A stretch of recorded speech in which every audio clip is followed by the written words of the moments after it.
The rain over New Geneva Station fell in steady silver lines, streaking against the skyline of glass towers and orbital ports.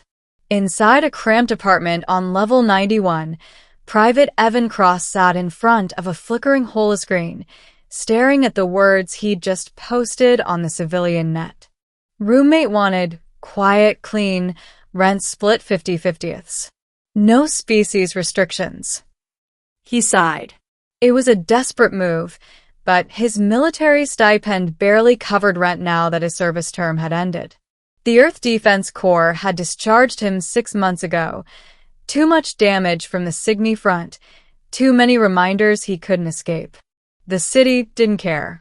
New Geneva was built on peace treaties and trade routes, not on soldiers with old scars. He leaned back on the couch, staring at the ceiling's peeling synth paint. Who'd even apply, he muttered. The answer came 12 hours later. When the door chime rang, Evan expected another human, maybe a student, maybe a worker from the docks. Instead, when he opened the door, he found himself staring into golden eyes.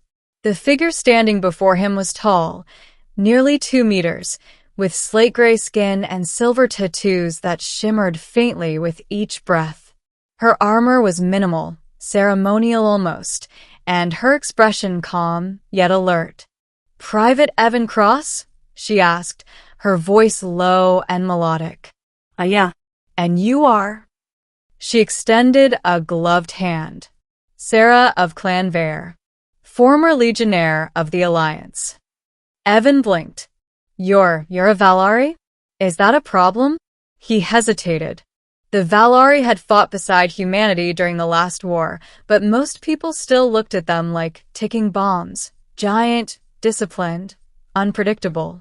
And now one was standing in his doorway, asking for a lease. "No," he said finally. "Not a problem. Just unexpected." "Your ad said no species restrictions," she replied evenly. "I need housing for 6 cycles while I complete peace liaison training. This location is suitable." She handed him a data chip. Her credentials glowed across his holoscreen. Military references, clean background, stable income. Flawless. He rubbed the back of his neck. "You do realize it's a 1-bedroom? I sleep on the couch." "I require minimal space," Sarah said simply. "And silence. That will not be difficult." Evan exhaled slowly. Then, welcome to New Geneva. For the first few days, they barely spoke.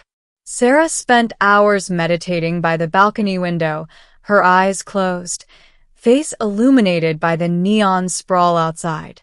Evan kept to his training schedule, running simulations, trying to convince himself civilian life wasn't eating him alive.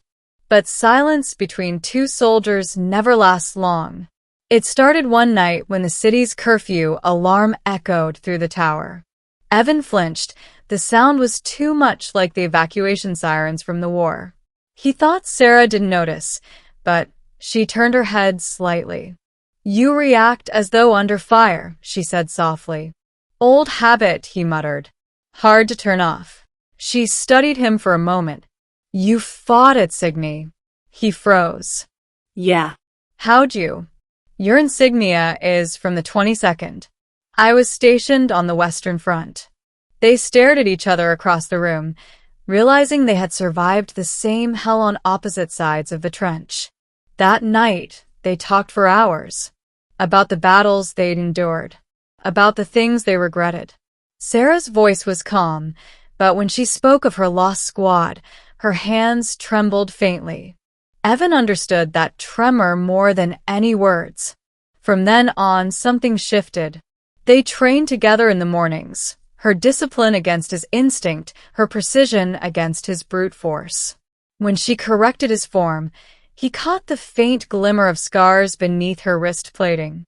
She cooked strange Valari meals that filled the air with spices and ozone. He taught her old Earth songs from his colony. They began to laugh again. For the first time since the war, Evan felt normal. 3 weeks later, everything changed. He came home late from the docks, uniform damp from the rain. The door slid open, and he froze.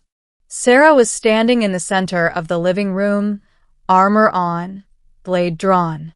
The lights flickered red, security override. "Get down," she hissed. Before he could ask, the window exploded inward. 3 drones swarmed through, their bodies black and angular, their optics pulsing crimson. Assassination units. Federation Black Ops. Evan dove for cover as plasma fire scorched the walls. Sarah moved like lightning, her blades slicing through the first drone's core. Sparks showered the room. Evan grabbed his old sidearm from the drawer, he'd kept it just in case, and fired at the second drone. It dropped smoking. The third one fired point blank. Sarah leapt between him and the blast. The plasma struck her chest plate, knocking her backward. She hit the floor hard, armor cracking. With a roar, Evan emptied the clip, shattering the drone before it could recharge. Then the silence returned, heavy, acrid, filled with smoke. He ran to her side. "Sarah, stay with me." She coughed, the edges of her mouth glowing faintly blue. "They have followed me. I thought I was free of them." "Who?" "The purists," she rasped. "Valari who reject the peace. They call me traitor for fighting beside humans. Then they'll have to go through me next time." She tried to smile, but her breathing faltered. "You would die for a stranger? You're not a stranger anymore." He carried her to the couch, patching the armor's breaches with emergency sealant. For 2 days, he nursed her back to health. She refused to go to a hospital. "The moment they scan my DNA, the diplomats will make it political," she said. By the 3rd day, she could stand again. "You should report me," she told him quietly. "They will hunt me until I'm dead." Evan shook his head. "You're my roommate. We finish what we start." When the purists returned, they came with a ship. It descended over New Geneva's southern sector, cloaked in storm clouds. The city alarms blared as civilians scattered. Evan and Sarah watched from the balcony as a plasma beam sliced through the night, striking the defense grid. "They'll level the district," he said. "Unless someone stops them," Sarah replied. "You owe me no loyalty, Evan Cross. But I will not let my kind destroy your world." He looked at her, then at the chaos below. "Then let's go save our rent deposit." She blinked, then laughed. It was the first time he'd heard her truly laugh.